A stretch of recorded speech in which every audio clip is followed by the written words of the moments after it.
오늘은 특별 새벽 기도회 첫 번째 주를 마치는 토요일입니다. 마음으로는 이렇게 반환점을 돈다라는 이런 생각도 듭니다. 저는 젊은 시절에 이렇게 마라톤, 물론 풀코스는 아니지만 정해진 그 마라톤을 달려본 적이 있는데요. 정말 이렇게 숨이 멎을 것 같고 심장이 파열될 것 같은 순간들이 찾아오는데, 그럴 때 옆에서 이렇게 박수를 친다든지 아니면 물을 준비해 둔다든지 그런 사람들을 보면 다시 힘을 내게 됩니다. 이제 우리 한 절반쯤 왔다 싶은데요, 우리 서로를 격려하는 마음으로 우리 끝까지 완주하세요, 서로 인사 한번 했으면 좋을 것 같습니다. 서로 끝까지 완주하시기 바랍니다.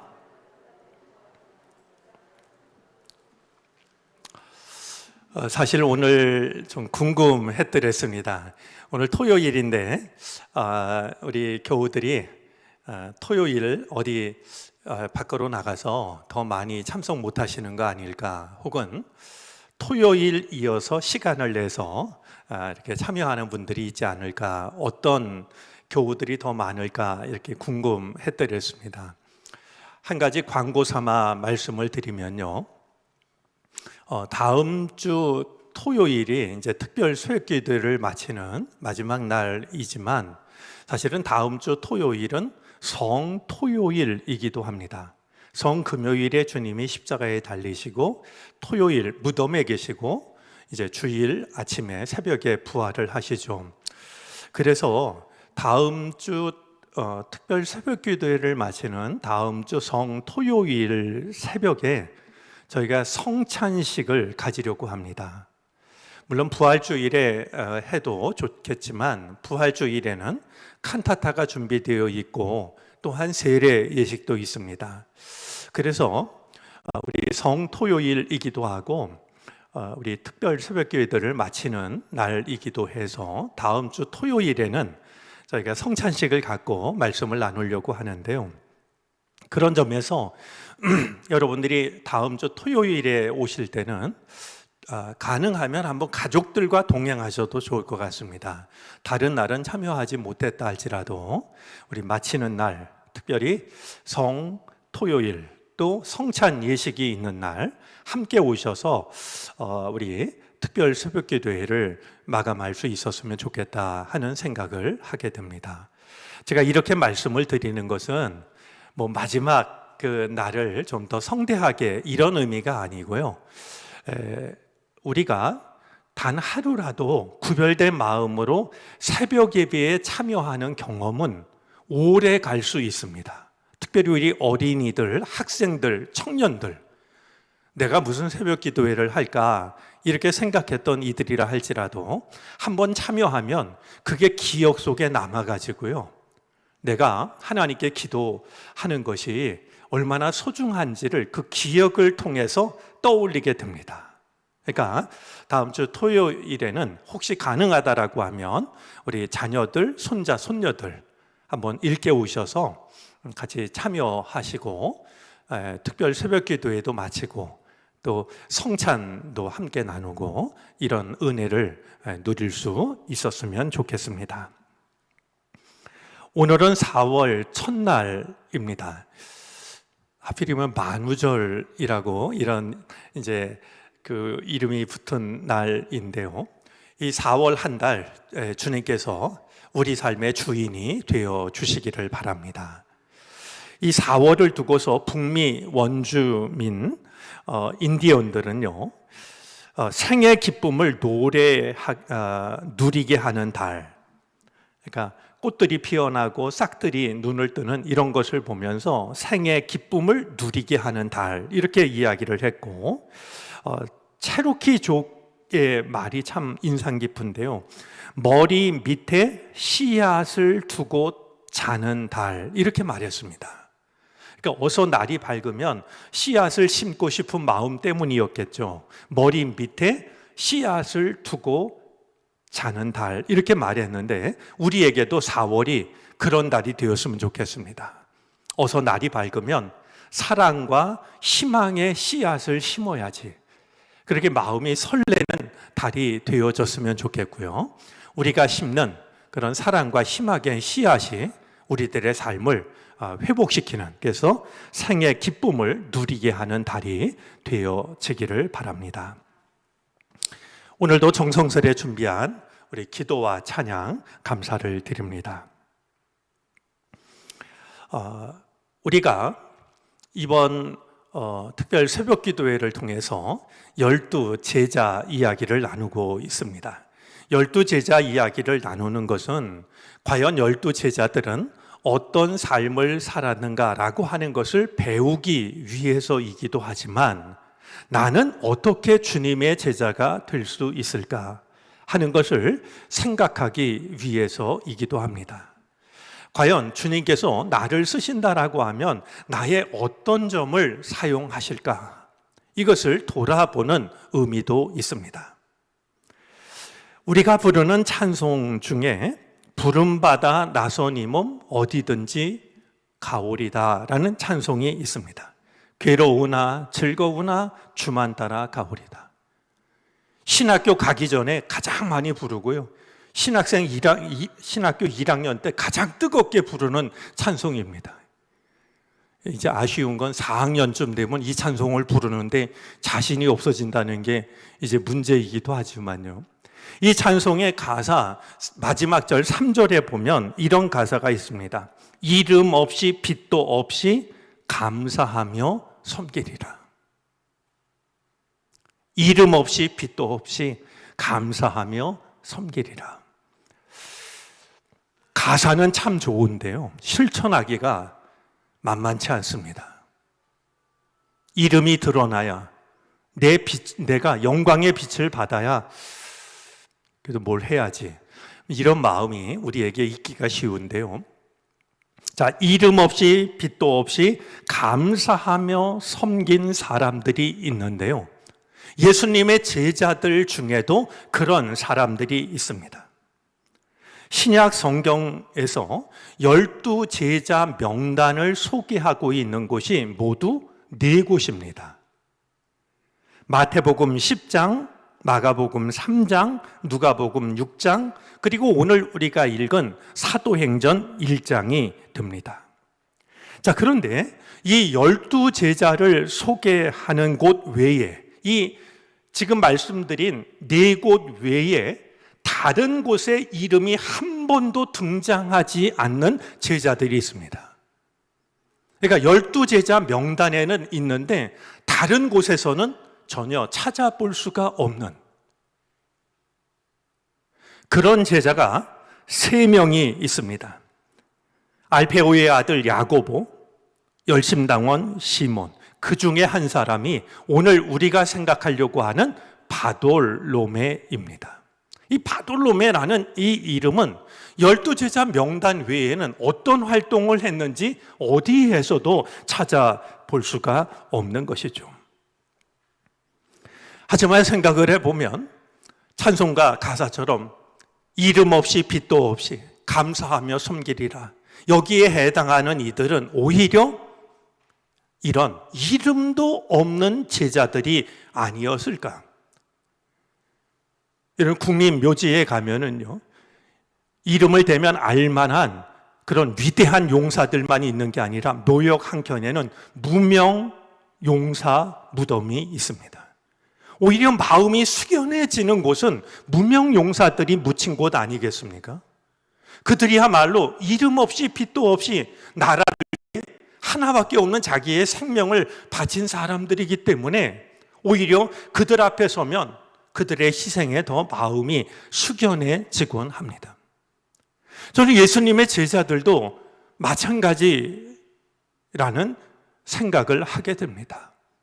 그들의 활약이 성경에 기록된 사람들도 훌륭했지만 이름 없이 빛도 없이 어떤 것도 남기지 않고 제자의 길을 걸어간 이런 제자들이 어쩌면 참 제자 아닐까? 이런 생각이 들기 때문입니다. 자, 오늘 우리가 생각해 보려고 하는 제자는 말씀드린 바와 같이 바돌로메입니다. 우리 이름 앞에 바자가 붙은 것은 누구의 아들이라는 뜻인데요. 그런 점에서 바돌로메는 돌로메의 아들이라는 뜻이 됩니다. 자, 여기까지가 우리가 성경을 통해서 알 수 있는 바돌로메에 관한 전부입니다. 오늘 토요일이기도 하니까 여기서 말씀을 서둘러 마치고 우리 집으로 가든지 아니면 식사할 수 있는 사람 서로 식사하면 그러면 편하지 않을까 이런 생각이 들기도 하는데요. 왜냐하면 바돌로메에 대한 기록이 남아있질 않으니까 말이죠. 더 이상 어떻게 무엇을 나눠야 할지 난감한 것이 사실입니다. 자, 우리 이 바돌로메에 관해서는요, 성경 본문 안에서는 더 이상 어디에서도 찾아볼 수 없지만 교회 전승을 통해서 두어 가지 우리가 만날 수 있는 이야기가 있습니다. 자, 하나는 우리 초대교회로부터 오랫동안 이 바돌로메를 누구로 생각을 했냐 하면 바로 요한복음에 나오는 나다나엘로 생각을 했습니다.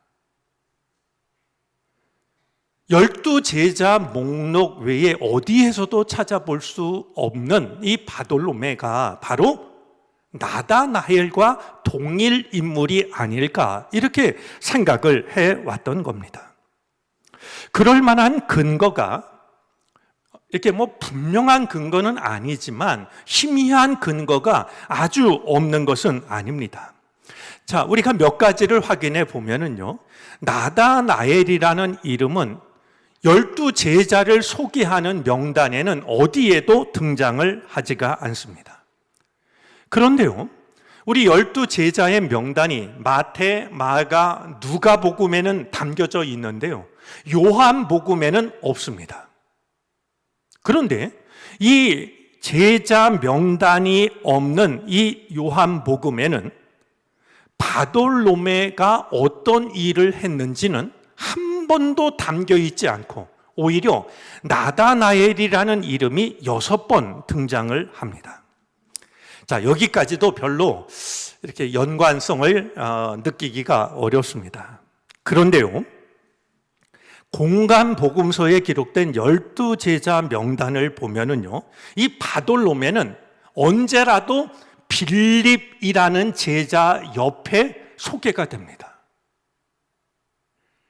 요한복음에 의하면 나다나엘을 예수님께로 인도한 제자가 누구였습니까? 바로 빌립입니다.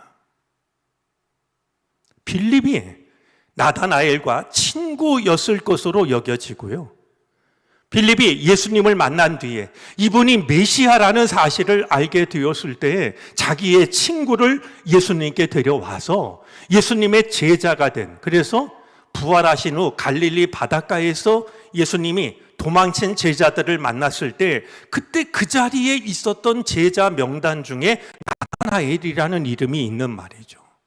그러니까 빌립이 소개를 해서 예수님의 제자가 된 뒤에 끝까지 예수님의 뒤를 따랐던 그 제자가 나다나엘이었는데, 빌립에 의해서 예수님의 제자가 된 그 사람이 나다나엘이었다라고 한다면 빌립이라는 제자 옆에 등장하고 있는 바돌로메, 다른 곳에서 찾아볼 수 없는 바로 이 사람이 나다나엘 아니었을까, 이런 생각을 해왔던 것이었습니다. 이 이야기가 맞다라고 하면 바돌로메는 숨은 제자로서의 삶을 살아간 사람이구나 하는 것을 생각하게 됩니다. 자, 이보다 더 바돌로메에 대해서 강렬한 인상을 남기는 교회 전승이 있습니다. 여러분, 제가 이제 12 제자 이야기를 하면서 이 12 제자들이 모두 순교를 당했는데 요한만 빼고 전부 순교를 당했는데 그들이 어떤 순교를 당했는지 이제 소개를 드리고 있습니다. 베드로는 십자가에 거꾸로 매달려 순교당했고요. 안드레는 그리스도의 첫 글자인 X 형태로 이제 십자가에 달립니다. 야고보는 참수를 당했죠. 머리가 잘렸습니다. 빌립은 십자가에 달려 죽었는데요. 가장 끔찍한 순교를 당한 사람이 바돌로메입니다. 저희 집사람은 이 순교 얘기를 하면 자기는 너무나 부담이 된다고, 이게 또 끔찍하게 여겨진다고 이렇게 손사래를 치는데요.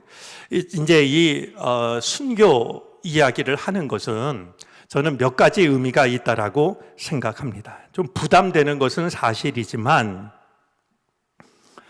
그리고 우리 믿음의 마지막에 만나는 그 시간이 순교라고 한다면 믿음의 길을 우리가 끝까지 걸어갈 수 있을까? 자신이 없어지기도 하지만 제자들의 순교를 생각해 보는 데는 두 가지 의미가 있다고 여겨집니다. 하나는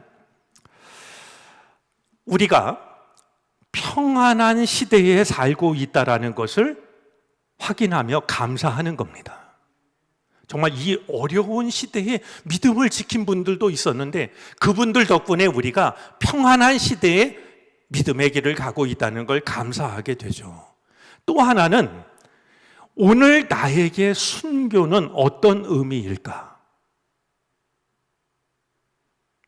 여러분, 먹는 거 좋아하는 사람이요, 예를 들면 사순절 기간에 내가 한 끼를 안 먹고 이 한 끼 식사비에 해당하는 것을 어려운 이웃을 위해서 쓰겠다.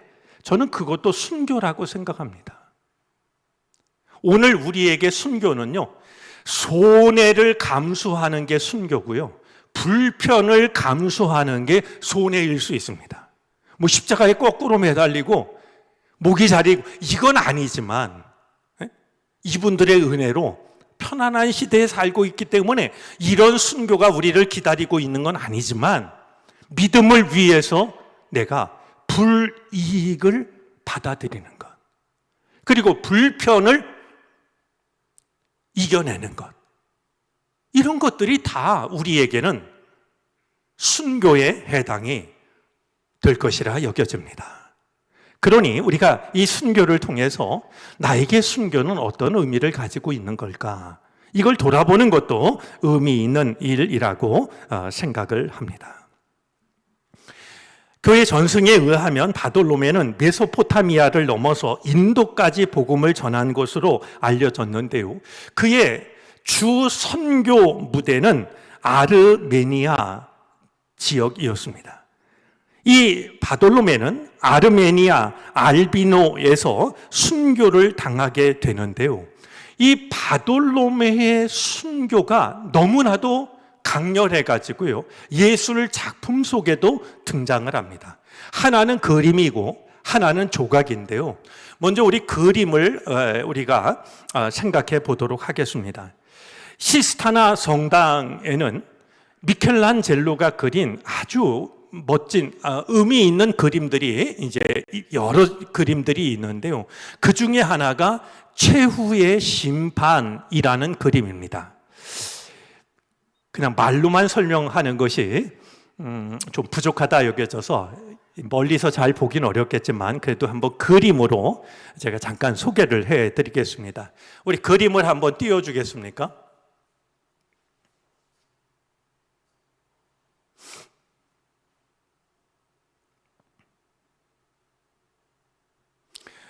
나중에 이렇게 검색이 가능하신 분은 미켈란젤로 최후의 심판 이렇게 한번 확인을 하시면 그림을 볼 수가 있을 텐데요.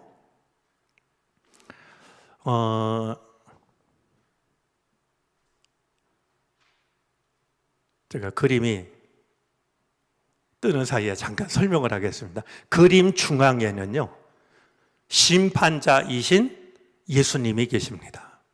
이 그림 주변에는요, 마치 심판의 증인이라는 뜻이 아닐까 여겨지는데 약 50명이 넘는 예수님의 제자, 신구약 성경에 나오는 여러 가지 위인들이 등장을 합니다.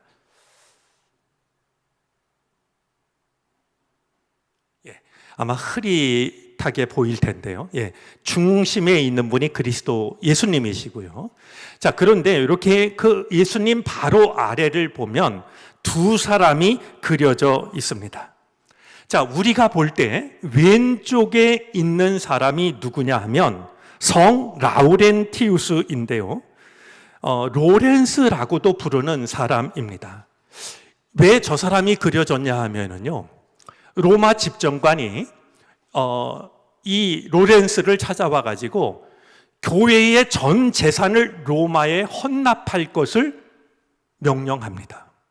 이 명령을 받은 이 로렌스가 어떤 결정을 하냐면요, 교회의 전 재산을 팔아 가지고 가난한 자들에게 전부를 나누어 주었습니다.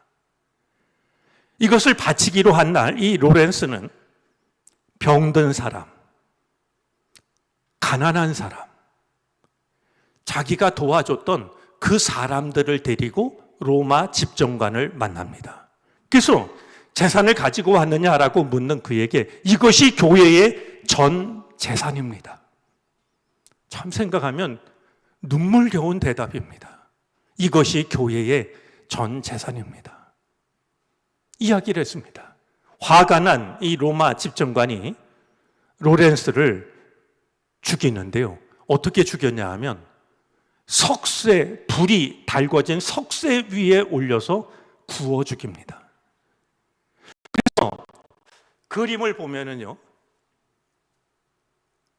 그림을 보면 저 예수님 아래 왼편에 있는 사람이 뭔가를 들고 있는데요. 들고 있는 게 뭐냐면 석쇠입니다.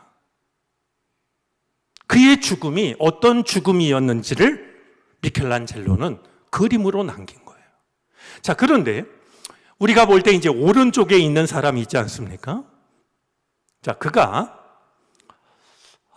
손에 외투 같은 것을 들고 있는데요. 사실은요, 그림을 정확히 보면 저게 외투가 아닙니다.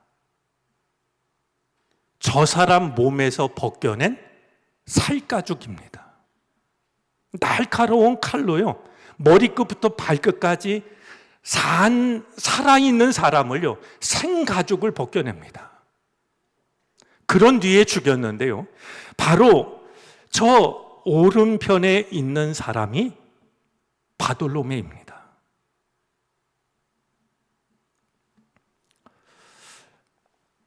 나중에 한번 여러분들이 그림을 꼭 보셨으면 좋겠다 싶은 게요, 저 벗겨낸 살가죽을 가만히 보면은요, 살가죽에 사람 얼굴이 그려져 있습니다. 이상한 일 아니겠습니까? 그런데 저 바돌로메에 벗겨진 저 생가죽에 그려진 얼굴은 누구의 얼굴이었을까요? 누굴까요? 미켈란젤로입니다. 미켈란젤로가 내 삶의 자리도 내 믿음의 자리도 저기가 아닐까. 저 많은 사람들이 등장하는 그림을 자기가 그리면서 자기의 얼굴을 그려놓은 그 자리가 끝까지 믿음을 지키다가 살아있는 채로 생가죽이 벗겨졌으니 말이죠. 이 고통이 얼마나 컸겠습니까? 바로 생가죽 위에 자기의 얼굴을 그려 넣음으로써 내 삶의 자리가 어디여야 하는지를 그림을 통해서 고백을 했던 것입니다.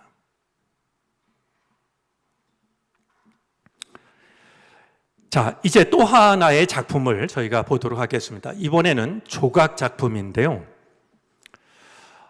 밀라노 두오모 성당에 있는 성 바돌로메라는 작품입니다. 유명한 마르코 다그라테의 작품인데요. 사실은 제가 일부러 저 사진을 고른 데는 이유가 있습니다. 저도 그 자리에 섰던 시간이 있었습니다. 여러분들이 앞에서 보면 마치 다비드 상처럼 말이죠, 아주 늠름한 남자가 서 있는 것처럼 보일지도 모릅니다. 그런데요, 저는 일부러 저 뒤편에 가서 사진을 찍었고 그 사진을 지금 여러분들에게 보여드리고 있는 건데요. 제가 그날 저 조각 작품을 보면서 큰 충격을 받은 게 두 가지가 있습니다. 오히려 우리 뒤편이 더 선명한가요? 우리 좀 개선이 됐으면 좋겠다 싶은데요. 자, 제가 충격을 받은 게 두 가지인데요. 하나는요, 그냥 앞에서 볼 땐 몰랐어요. 그런데 뒤에 가서 보니까요, 벗겨진 것이, 생가죽이 벗겨졌는데 벗겨진 것 중에는 그의 얼굴도 있었어요. 뒤에 축 늘어져 있는 게 바돌로메의 얼굴입니다. 또 하나 충격을 받은 것은요, 저 순간에도 바돌로메는 하나님의 말씀을 놓지 않고 있었어요. 제게 있어 순교라고 하는 것은 무슨 일이 있어도 놓아서는 안 될 것을 놓지 않는 게 순교였습니다. 어떤 일이 있어도 내가 포기해선 안 될 것을 포기하지 않는 것. 그것이 무엇이든 그것이 순교라고 하는 것을 저 조각상 하나는 충분히 생각을 하게 합니다. 조금만 힘들어도, 조금만 손해를 봐도, 조금만 괴로워도 믿음을 포기하는 게 아니라 저런 극한의 고통 앞에서도 하나님의 말씀을 들고 있는, 말씀을 놓지 않는 말이죠. 믿음을 포기하지 않는 순교라고 하는 것은 저 길을 걸어가는 것이구나라는 생각을 하게 되었습니다. 우리가 한 가지 기억해야 될 게 있습니다. 여러분, 이 바돌로메가 순교를 한, 복음을 전하다가 순교를 한 아르메니아라는 나라가 있는데요. 이 나라는 전 세계에서 기독교를 가장 먼저 국교로 인정한 나라입니다. 로마가, 이 아르메니아가 301년에 기독교를 국교로 이제 받아들이는데요. 로마는 313년에 콘스탄티누스 황제가 기독교를 우린 국교로 받아들였다라고 하지만 보다 정확히 이야기를 하면 공식적인 종교의 하나로 인정을 했던 겁니다. 그로부터 약 80년의 시간이 지나야 했는데요. 380년 테오도시우스 황제가 로마 제국의 모든 시민들에게 하나님을 믿을 것을 선포합니다. 391년 로마와 이집트에서 모든 비그리스도적인 예식을 금지합니다. 392년 제국 내 모든 형태의 이교 숭배를 불법으로 규정함으로써 실질적으로 이 로마에서 기독교가 국교가 된 것은요, 392년입니다. 그렇게 생각을 하면 이 로마보다도요, 약 90년 앞서서 기독교를 나라의 종교로 받아들인 나라가 바로 아르메니아였던 겁니다. 여러분, 이것이 바돌로메의 순교와 무관할까요? 바돌로메는 이름도 없이 빛도 없이 복음을 전하다가 가장 비참한 죽음을 당했습니다. 하지만 한 알의 밀알이 떨어져 죽게 되자 30배, 60배, 100배의 열매가 맺히기 시작했던 겁니다. 오늘 우리가 걸어가는 믿음의 길이 사람들이 주목하지 않는, 그야말로 이름도 없이 빛도 없이 걸어가는 그런 길일 수 있습니다. 하지만 그렇다고 낙심할 필요는 없습니다.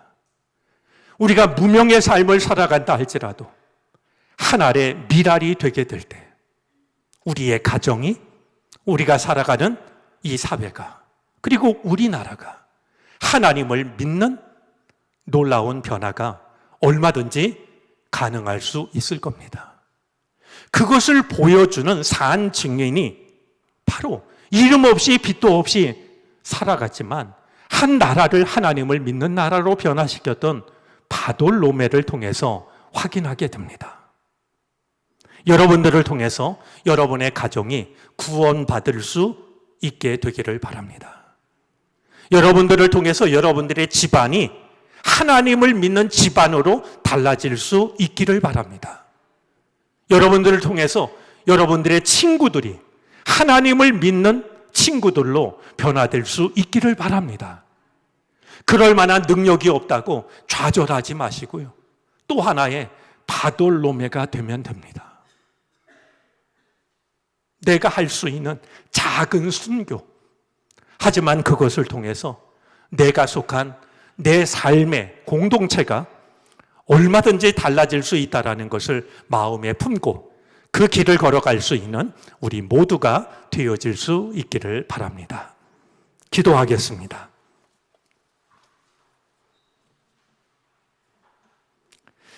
(4월 1일) 새로운 한 달을 시작하는 첫날입니다. 처음과 나중 되시는 주님, 우리에게 새로운 한 달을 주셨으니 주께서 우리 삶의 주인이 되어 주옵소서. 우리의 길을 이끌어 주시고 우리와 동행해 주시기를 바라고 원합니다. 희망과 사랑의 씨앗을 머리 밑에 두고 잠을 자는 날들이 이어지게 하여 주시고, 그래서 아름다운 열매를 위한 씨앗을 뿌리는 복된 날들이 되게 해 주시기를 바라고 원합니다. 생의 참된 기쁨을 누리는 복된 달이 되게 해 주시옵소서. 오늘도 우리는 한 무명의 제자를 생각합니다. 이름 없이 빛도 없이 제자의 길을 걸어간 바돌로메를 생각했습니다. 주님, 우리도 나를 드러낼 것이 따로 없지만 바돌로메가 걸어간 그 길을 우리도 걸어갈 수 있게 해 주시옵소서. 이름 없이 빛도 없이 믿음을 지킴으로 인하여서 우리의 가정이 구원받게 하시고 우리의 집안이 구원받게 하여 주시고 우리들의 친구들이 하나님을 함께 믿는 이 귀한 변화가 가능할 수 있도록 은혜 내려 주옵소서.